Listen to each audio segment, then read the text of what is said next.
tal? Estoy muy alegre de darles la bienvenida a esta nuestra ya tercera temporada de Conversando desde la Terraza, y todo esto ha sido posible gracias a ustedes que nos ven en YouTube, que nos ven en Facebook, que nos ven en Instagram, y quisiera aprovechar e invitarlos a que también nos sigan en Twitter y en TikTok, ya que todas estas redes sociales son una extensión de nuestro canal. Para comenzar, está el día de hoy con nosotros el doctor Alberto Espejel Espinosa para presentarnos su libro Tendencias Organizacionales y Democracia Interna en los Partidos Políticos de México. Sea muy bienvenido, doctor. Muchísimas gracias. Pues yo encantado de estar con ustedes. Es un enorme placer participar en esta tercera temporada y pues encantado, un cordial saludo para quienes vean la entrevista y un agradecimiento a quienes están en la organización. Sí, no, y esperemos que la vean sus alumnos, sus conocidos, sus familiares, ¿no? Para que conozcamos más acerca tanto de usted como de su libro. Así es. Y bueno, para comenzar esta entrevista, es tradición aquí en Conversando desde la Terraza que ustedes, los autores, nos cuenten un poco sobre ustedes, ¿no? ¿Nos pudiera contar una breve semblanza de su haber aquí en la facultad? Claro que sí. Pues en primera instancia yo te diría que soy Puma de corazón, y esto de ser Puma viene desde el bachillerato. Yo estudié en la Escuela Nacional Preparatoria número 7, Ezequiel Chávez, y justamente fue un momento fundamental. Recuerdo con mucho cariño una materia que se llama Problemas Políticos, Económicos y Sociales de México, y a mi querida maestra María Isabel de la Vega, porque gracias a la materia y a los consejos de ella es que decido estudiar Ciencia Política y Administración Pública. Ingreso a la Facultad de Ciencias Políticas y Sociales en esta carrera, y al término de la misma comienzo a realizar prácticas profesionales en lo que ahora es el INAI, entonces Instituto Federal de Acceso a la Información, y una vez que culmino mis prácticas entro a una maestría en Ciencias Sociales en la Facultad Latinoamericana de Ciencias Sociales en México, que es un programa pues con bastante exigencia académica, pero donde aprendes una gran cantidad de habilidades propias para la investigación, y gracias a ello es que empiezo a interesarme por el tema de los partidos políticos, no solo con mi tesis de grado, sino también con algunas publicaciones. Ya desde que ingreso a la maestría en 2008, comienzo en la investigación de lleno.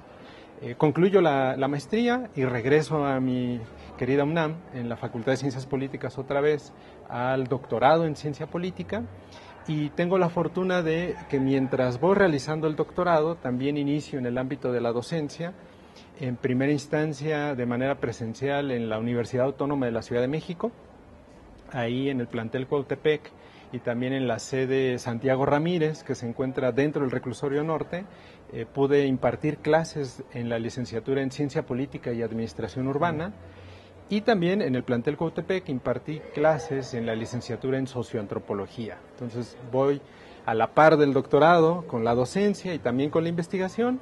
También tuve el gusto de ser facilitador en la Universidad Abierta y a Distancia de México, y desde 2017 tengo el placer de formar parte de la Facultad de Estudios Superiores Acatlán, concretamente en la licenciatura en Ciencias Políticas y Administración Pública, y también participo en el doctorado en Ciencias Políticas y Sociales, que se da de manera conjunta con la Facultad de Ciencias Políticas y nuestra facultad, particularmente en la mención en Ciencia Política. Y bueno, pues para cerrar, como te decía, también me he dedicado a la investigación. Entre otros temas, el de los partidos es el que más me ha redituado en términos de publicaciones, y en ese sentido, gracias a ello, es que formo parte del Sistema Nacional de Investigadores en el nivel 1 desde el 2018. Bueno, pues es un honor después de habernos contado esto.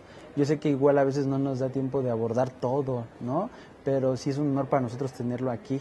Y pues eso es lo que me lleva ahora a preguntarle acerca de su libro, ¿no? Yo intuyo, y por lo que usted nos acaba de contar, que ya hay un interés como innato, ¿no?, por estas organizaciones que conocemos como partidos políticos, pero sí me interesaría mucho saber qué está plasmado en su libro que para nosotros resulte necesario saber acerca tanto de, como dice el título, ¿no?, tanto de las tendencias organizacionales como de la democracia interna de estos partidos.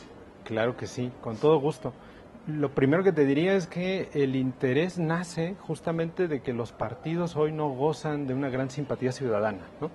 Podemos revisar algunas encuestas, Latinobarómetro, la Incusi, la Encívica, y vamos a notar que por lo menos en México hay una gran desconfianza hacia los partidos.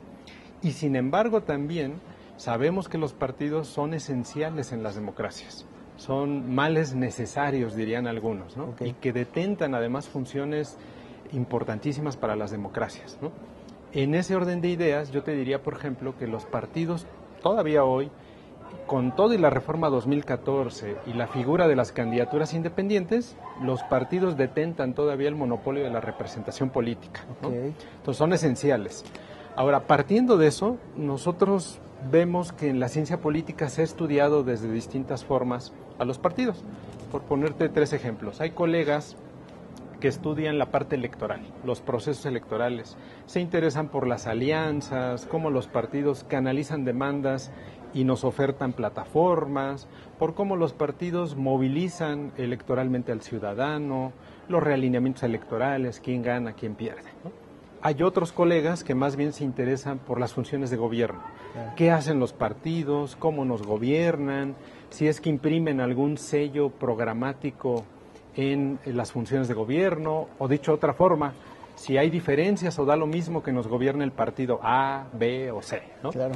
Y hay otra literatura que se enfoca más bien en qué hacen los partidos en el legislativo. Entonces se interesan por ver qué estrategias implementan para lograr aprobar una iniciativa de ley, en el transfugismo legislativo, es decir, por qué y cómo se cambia un legislador de bancada a otra, o incluso en analizar si es que los partidos legislan algo de lo que le prometieron al ciudadano, ¿no? Claro. Entonces, sin demeritar toda esta literatura, estas líneas de investigación, a nosotros más bien nos interesó enfocarnos en la vida interna de los partidos, en lo que le llaman la cara burocrática del partido, ¿no? Y a nosotros nos parece que esto es esencial por varias razones. Primero, porque en esa vida interna se deciden muchas cosas primordiales que a la larga pueden afectar al ciudadano común. Por ejemplo, en esa cara burocrática, los partidos deciden cómo seleccionar un candidato presidencial, que es algo que en estos tiempos vemos muy, digamos, reciente, muy usual, sí. Muy común, ¿no? Muy cotidiano. Pero también toman decisiones primordiales sobre cómo seleccionar un dirigente que además va a tener decisiones importantes en términos del dinero público que pasa por un partido. Entonces, en esta cara burocrática se deciden muchas cosas. Y lo que plasmamos en el libro, justamente, es cómo el origen de los partidos suele ser un momento fundamental para entender por qué son como son y no de otra forma. Claro. Es decir, el origen marca a los partidos incluso con décadas de distancia. Y nos interesa el análisis del origen y los actores políticos que se dan cita en ese momento tan importante. Sí. Fracciones, tendencias, líderes carismáticos, entre muchos otros, que son los ingredientes que dan origen a un partido y que a la larga determinan las reglas del juego con las cuales van a tomar decisiones, como las que mencioné: seleccionar un candidato presidencial, confeccionar una plataforma electoral, seleccionar un dirigente nacional, entre otras. Entonces, un poco lo que plasmamos en el libro es cómo ese origen de los partidos, 7 partidos que tienen registro nacional vigente en nuestro país, el PAN, el PRI, el PRD, Morena, el PT, el Partido Verde y Movimiento Ciudadano, cómo ese origen nos permite entender cómo toman decisiones hoy. Y nos parece en ese sentido que es un asunto, insisto, neurálgico, porque, decía yo, detentan funciones primordiales. Por ejemplo, los partidos, decía, tienen el monopolio de la representación política, detentan básicamente el reclutamiento en nuestro país, ¿no? Son esenciales para formar gobiernos y legislativos, pero agregaría yo además que por las venas de los partidos, digamos, pues pasa bastante dinero público. Entonces vale la pena escrutarlos, analizarlos y tratar de comprender esa vida interna. Y eso es en general lo que plasmamos en el trabajo. Claro, digo, dentro de todo esto que usted nos está mencionando, desde que menciona desde su nacimiento, quiénes tienen el registro actualmente y todo, por eso usted se enfoca en los que están actualmente, ¿no?, con su registro. Y me surge la duda de todo esto que nos acaba de mencionar. ¿Cree usted que siga vigente durante mucho tiempo o es algo que, digamos, que se transforma con el paso de nuevos partidos, unos salen, otros entran? Es una excelente pregunta. Mira, realmente no me atrevería a decir que este libro, los hallazgos de este libro pueden ser vigentes en, no sé, 10, 15 en años. el próximo, tal vez no en lo sé. otros 2 sexenios, ¿no? Pero Tal lo que vez. sí te podría decir es que por lo menos hasta después de la elección presidencial del 2024, todo lo que escribimos ahí sigue vigente. Claro. Y además agregaría yo que mucho de ello puede ser replicado en los siguientes términos. Entonces te cuento, primero, sigue vigente, por ejemplo, el argumento general del libro en términos de que los partidos no son el mejor ejemplo de organizaciones democráticas en este país. Okay. Es decir, son más bien organizaciones verticales, centralizadas, donde dirigentes, una cúpula, normalmente es quien verdaderamente toma decisiones primordiales y donde las militancias tienen muy poco juego en esas decisiones. En términos generales, eso sigue vigente y lo será hasta después del 2024 todavía. En segundo lugar, te diría que también sigue vigente alguna idea que plasmamos en el texto sobre que hay ciertos predictores del cambio. Es cierto, como mencionabas, los partidos cambian, aunque lo que notamos es que históricamente cambian de manera gradual. No hay cambios disruptivos, radicales, sino que son más bien de a poco, ¿no? Claro. Pero hay buenos predictores de esos cambios. Te pongo un ejemplo solo de un factor externo que puede generar un cambio en cómo toman decisiones, y es pasar de gobierno a oposición o, digamos, el caso inverso. Y 2 casos me vienen a la mente. Partido Acción Nacional, cuando pierde la presidencia en 2012, y el Partido Revolucionario Institucional, que la pierde en 2018. Claro. En ambos casos, la derrota electoral generó conflictos internos que cambiaron gradualmente cómo se tomaron las siguientes decisiones. Entonces, ese tipo de predictores que planteamos en el texto seguirán, sin duda alguna, desde mi punto de vista, vigente. También te diría que sigue vigente un tercer punto y último sobre la vigencia, que tiene que ver con que los partidos otrora mayoritarios, el PAN, el PRI y el partido emergente Morena, son en donde podemos rastrear un poco más de inclusión al militante, un poco más de apertura, ¿no? Y que por tanto son menos opacos y menos verticales que los partidos minoritarios. Partido Verde, el Partido del Trabajo, Movimiento Ciudadano o el PRD, ¿no? Esos son partidos todavía un poco más, insisto, centralizados, ¿no? Esa cuestión también sigue vigente. O dicho de otra forma, algunos partidos, como el PAN, PRI, Morena, han cambiado gradualmente a lo largo del tiempo, volviéndose un poco más inclusivos, aunque no en términos ideales, ¿no? Y otros, los minoritarios, más bien han reforzado tendencias no democráticas, ¿no? Y por último te diría, algunos de los hallazgos que acá tenemos, ¿no? E incluso el modelo de análisis que relaciona el origen con la democracia interna y cómo toman decisiones, puede ser replicado en términos de los partidos en países federales como el nuestro a nivel subnacional, porque acá nosotros trabajamos con partidos a nivel nacional, pero también el análisis de partidos locales o partidos en entidades federativas puede ser muy rico con este modelo, e incluso me atrevería a decir que es un modelo que también puede ser replicado en otras latitudes o en otros países.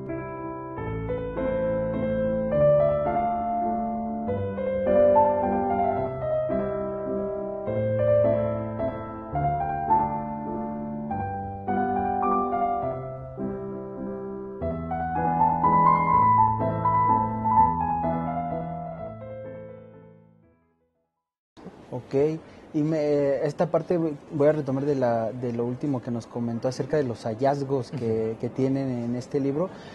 ¿Hay algo desde su perspectiva, digo, usted ya con toda esta amplia carrera, me imagino que hay cosas que tal vez imaginaría yo, tal vez un mortal como yo, que igual y ya no hay mucho que encontrar, ¿no? Tal vez usted ya sabe la mayoría de lo que habría que saber, pero en la escritura de este libro, en este proceso, ¿usted descubrió algo que resultó para usted muy interesante? Sí, sin duda. Yo diría que al menos 2 o 3 cuestiones. Sí. Primero, normalmente los estudios sobre la cara interna de los partidos solían dedicarse al análisis de los estatutos. Los estatutos son, digamos, las reglas escritas que tiene todo partido. Por obligación, la Ley General de Partidos estipula que deben tener un estatuto, que palabras, digamos, más coloquiales, es como la mini constitución que cada partido tiene para sí mismo. Ok. ¿No? Entonces, en esos estatutos se estipula quién toma las decisiones, qué procedimiento se sigue, qué obligaciones o derechos tiene el militante, lo mismo el dirigente, entre otras cosas, ¿no? Entonces, la mayoría de los estudios se enfocaba en analizar solamente lo estatutario. Okay. Y nosotros lo que descubrimos a lo largo de la hechura del libro es que hay un mundo más allá de los estatutos que importa, que se conoce y que vale la pena analizar con detenimiento. Y me refiero más bien a prácticas informales, subculturas que tienen los partidos, ¿no? A un seguimiento de reglas no escritas y que importan bastante. Entonces eso, adentrarnos a ese mundo es bastante apasionante porque te encuentras con justamente el papel de los líderes carismáticos, algunos usos consuetudinarios que tienen los partidos, los militantes, los dirigentes, ¿no? Y eso es, insisto, un primer punto que me parecería resaltar como algo interesante y sobre lo que cual todavía queda bastante por decir. Es decir, todavía hay mucho que desarrollar sobre cómo es que ese otro seguimiento a reglas no escritas importa. Pienso, por ejemplo, en el PRI, en el PRD, en Morena o en los minoritarios, donde a veces entendemos más la lógica organizativa si atendemos a esas prácticas informales que si leemos los estatutos, ¿no? Entonces ese sería un primer punto apasionante que fuimos descubriendo. Y el segundo que yo te diría que también me parece muy relevante es encontrar que sobre los partidos y la vida interna queda mucho que contar en términos de los militantes. Por ejemplo, pienso yo que acá lo trabajamos, pero siento que sigue habiendo una agenda de investigación pendiente, es decir, no hay estudios a la fecha sistemáticos sobre quiénes son los militantes del PAN, del PRI, del PRD, Morena, etcétera, de los partidos, ¿no? No sabemos quiénes son, dónde están, qué hacen, qué características educativas, socioeconómicas tienen, si militan en los partidos porque comparten ideas, valores, o más bien militan porque buscan cargos, prebendas, dinero, poder, ¿no? Entonces hace falta ese tipo de estudios sistemáticos sobre, digamos, las militancias en los partidos. De hecho, hace no mucho, en la licenciatura en Ciencias Políticas, se aprobó una tesis sobre militancias y refrenda un poco lo que yo digo. Hay una agenda pendiente al respecto. Y el tercer punto que te diría con ese cierro es otro tema muy apasionante que desarrollamos apenas de manera incipiente en el libro, es el tema del control político. ¿Qué tanta oportunidad tiene el militante de exigirle cuentas a su dirigente? Es decir, ¿qué tantas posibilidades reales hay de que le revoquen el mandato al dirigente en un caso de que éste haya incumplido en sus funciones? ¿Qué tanto se prohíbe o no que un dirigente se reelija las veces que quiera o que concentre dos cargos, uno dentro del partido y otro afuera? Porque en los casos que eso se permita, pues hablamos de una élite que concentra el poder y en cambio donde se prohíbe hay más oportunidad de circulación de élites, ¿no? Que lleguen otros. Entonces ese tema también me parece que todavía precisa de mayor investigación y creo que es muy apasionante. Digo, ya con esto a mí ya me generó esta parte, aparte de más interés, a mí me genera un poco una disyuntiva personal, ¿no? Porque como le comentaba, igual ya se vuelve necesario para nosotros los ciudadanos comunes, ¿no? El saber acerca de esto, y me lleva retomando un poco lo de las cuestiones de los militantes, de los dirigentes, que tal vez para nosotros pudiera ser muy complicado. ¿Usted encontró algo que le costara trabajo, que no sé, tal vez de manera o ideológica o técnica desde su lugar? ¿Encontró algo complicado que le resultara escribir? Sí, yo creo que dos complicaciones, una más de carácter documental y otra de índole teórica metodológica. Entonces, inicio por la documental. Si bien es cierto que los partidos pueden contar con instituciones o centros de investigación, incluso a las cuales les pueden otorgar financiamiento, ¿no? Financiamiento público, digamos, eso no implica que los partidos tengan un archivo detallado de lo que hacen. Entonces, de repente encontrar solo documentos de primera mano de los partidos no es sencillo a lo largo del tiempo, ¿no? Hay un gran vacío, digamos, de documentación oficial o de primera mano de los partidos. Me refiero, por ejemplo, no solo a los estatutos, sino a las líneas de acción, a las plataformas o incluso a las actas de los congresos o reuniones de los partidos. A veces no tenemos acceso a eso y ahí es justamente donde se toman muchas decisiones importantes, ¿no? Entonces, esta dificultad además se acrecienta cuando hablamos de partidos minoritarios, porque resulta que los partidos minoritarios en nuestro país emergen con el estigma de sus antecedentes, que en los 80s llamaron algunos partidos satélites, que apoyaban al Partido Revolucionario Institucional y que eran una suerte de fachada democrática. Entonces, como los minoritarios, me refiero al Verde, al PT, Movimiento Ciudadano, que surgen en los 90s o que alcanzan su registro en esa época, pues surgen con ese estigma. Ni los medios de comunicación en general, ni la academia les puso mucha atención. Entonces, hay muchos procesos históricos que hemos perdido datos fundamentales de esos partidos. Entonces, hay una dificultad muy grande en acceder a ciertos datos o corroborarlos sobre estos partidos, ¿no? Y lo otro que yo te diría que hay una dificultad es pues acercarte a actores clave, y me refiero principalmente a dirigentes que tengan la intención de hablar sobre lo que ocurre al interior de su partido, y lo mismo militantes, ¿no? Es decir, personas que nos quieran platicar un poco sobre qué es lo que pasa al interior de su organización. Y la dificultad ahí en ambos casos, primero tiene que ver con la agenda, compaginar la agenda con ellos, ¿no? Pero una vez que tú logras resolver eso, viene un segundo problema, y es que, dado que normalmente son organizaciones verticales, centralizadas, pues hay muchas resistencias del entrevistado para hablar de lo que en ciencia política llamamos el patio trasero de los partidos, de esos secretos o ese espacio medio opaco, oculto, al que no tenemos acceso, ¿no? Entonces, también está esa dificultad de encontrar esa información más de carácter cualitativo, ¿no?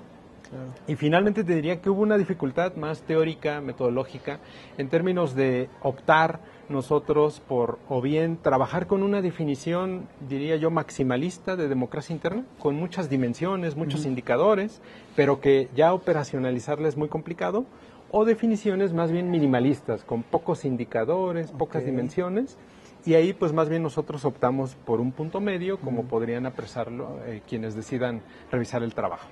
Ok, y me surge una duda. Usted menciona que hubo temas que fueron tal vez un tanto tocados en la superficie, ¿no?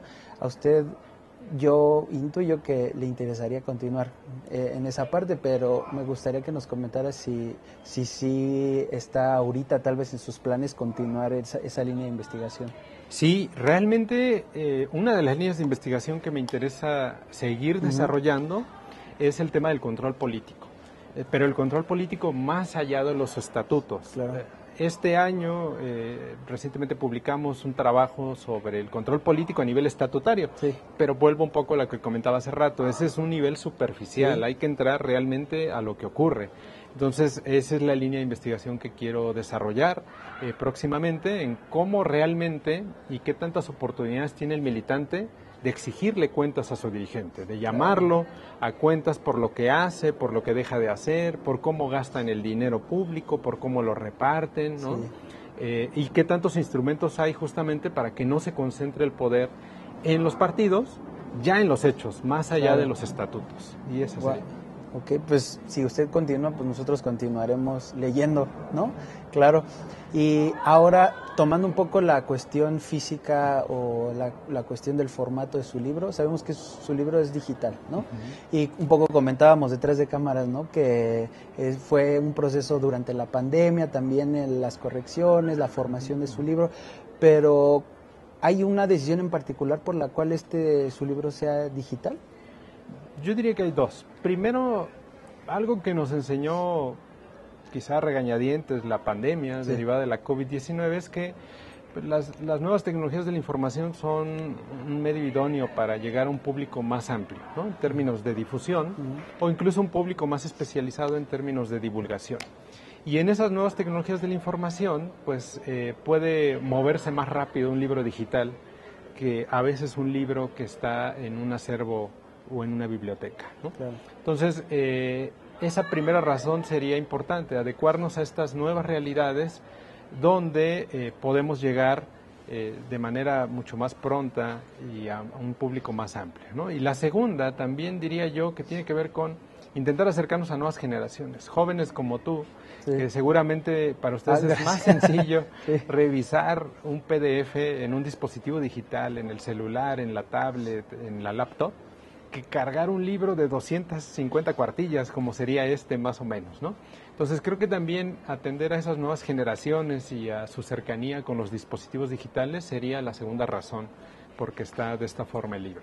Ok, no, y esperamos que cumpla con el propósito, ¿no? Porque ya de entrada el título resulta llamativo porque uno lo encuentra como de, ay, es muy actual, es de nuestra actualidad y también como siento yo, ¿no? Es algo muy personal, un sentir muy personal que hace un llamado a prestar atención, ¿no? Como usted menciona, a las nuevas generaciones, a estos temas, porque digo, igual ya ese será tema de otro libro o de otra entrevista, la falta de participación en estos temas, ¿no? Por parte de la juventud, ¿no? Un poco. Y bueno, ya yéndonos un poquito a la parte de la escritura, pues nos hemos dado cuenta que existe en nuestra comunidad y en todas las comunidades estudiantiles gente que escribe, ¿no? Y que quiere escribir. ¿Qué le hubiera gustado que le dijeran a usted respecto a la escritura y que ahorita pudiera usted compartirlo con nosotros como un consejo? Okay. Que nos ayudara a todos o que les ayudara a toda nuestra comunidad a continuar. Claro, mira, a mí lo que me habría gustado que me dijeran en Ajá. algún momento, pienso quizá en la licenciatura, Ajá. ¿no? Es la importancia que tiene para la escritura el realizar lo que se conoce como estado de la cuestión o estado del arte, Ok. que no es otra cosa que antes que sentarme a escribir, realmente tratar de investigar qué se ha escrito sobre eso, es decir, Ok. qué han hecho otras personas. Porque cuando tú realizas este estado de la cuestión o estado del arte le llaman, es una tarea esencial porque lo que te permite es primero encontrar, en términos académicos, qué miradas conceptuales, qué teorías se han ocupado para analizar, por ejemplo, a los partidos. Okay. Entonces tú ya encuentras cómo se han trabajado teóricamente los partidos. Pero no solo eso, si revisas qué se ha escrito, también te vas a dar cuenta de cómo se han abordado los partidos, qué metodologías se han ocupado. En mi carrera, por ejemplo, yo te diría cualitativa, cuantitativa, comparativa, cómo se han analizado, ¿no? Y en tercer lugar, porque este estado de la cuestión es muy relevante, o estado del conocimiento, porque nos permite detectar ya no solo la teoría y la metodología, sino también los vacíos que hay en el entendimiento de eso que me interesa. Sí. En este caso te diría los partidos, y concretamente volviendo al libro, yo te diría que encontramos dos vacíos. Uno, la mayoría de los trabajos se enfocaban en los estatutos, como ya dije, y en segundo, también la mayoría de las investigaciones sobre democracia interna o toma de decisiones eran coyunturales, eran sobre un solo año y no abarcaban un lapso amplio, ¿no? Entonces, una vez que uno hace un estado del conocimiento, un estado de la cuestión, uno detecta en primer lugar por qué es relevante tu tema, lo metes en una discusión más amplia, dialogas con otros textos, con otras investigaciones, vuelves relevante tu problema de investigación para tu gremio, para tu carrera, para aquel ámbito que te interesa, y en tercer lugar adquieres conocimiento y léxico que te va a ayudar a tomar decisiones teórico-metodológicas. Ese sería mi consejo general. Ok, no, pues la verdad es que creo yo que nos va a servir, nos va a servir por eso también un interés muy personal, ¿no? Y doctor, un poco para ir cerrando nuestra entrevista, esta pregunta que voy a hacer es nueva en esta temporada y pues vamos a estrenarla con usted, ¿no? Desde su perspectiva muy personal, ¿qué libro cree usted que todos en el mundo, o ya no en el mundo, ¿no? Tal vez en nuestro país, deberíamos de leer al menos una vez en la vida? Ok, muy buena pregunta. Mira, quizá me atrevería a recomendar dos, muy rápido. Uno es El Principito, una novela francesa, cortita, de mediados del siglo XX, y que me parece que como los buenos textos, con cada relectura, en momentos distintos de la vida, uno va descubriendo cosas nuevas, ¿no? Pero a mí me parece que entre las enseñanzas que uno puede aprender de esta pequeña novela, pues se encuentra el tema de la amistad, la importancia de la sencillez, el valorar el presente, ¿no? Entre otras cosas que por esas razones yo invitaría a que lo lean, ¿no? Y el segundo es un libro, te diría un poco más quizá pragmático, se llama El arte de la buena vida, de William Irving, y es un trabajo que nos acerca a una escuela de pensamiento que yo diría que es muy útil en los tiempos en que vivimos. Okay. Me refiero al pensamiento estoico, la filosofía estoica. Sí.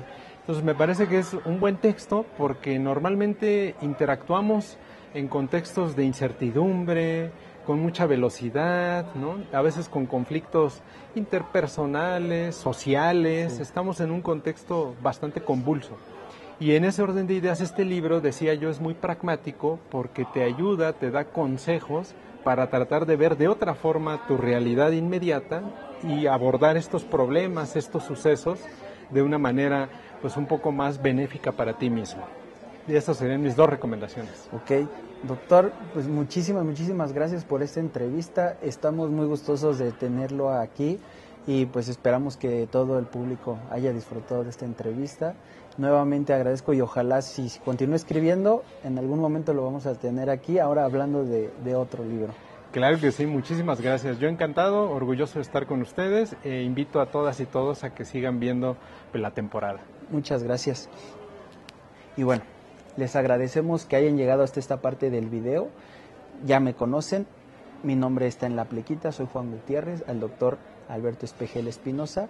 Su libro lo pueden encontrar específicamente en la página de Libros UNAM. Si ustedes entran a Libros UNAM van a buscar el título del libro, o si no también lo pueden buscar por la casa editorial, que es la Facultad de Estudios Superiores Zacatlán. Está en formato electrónico para que ustedes, una vez que lo adquieran en la página, lo pueden llevar, como nos comentaba el doctor, en su celular, en su tablet o en el dispositivo de su preferencia. Nuevamente les recuerdo que nos pueden seguir en nuestras redes sociales, activen la campanita. En la descripción de este video van a encontrar los links tanto a su libro como a nuestras redes. Y sin más por el momento, los esperamos en el siguiente episodio. Hasta luego.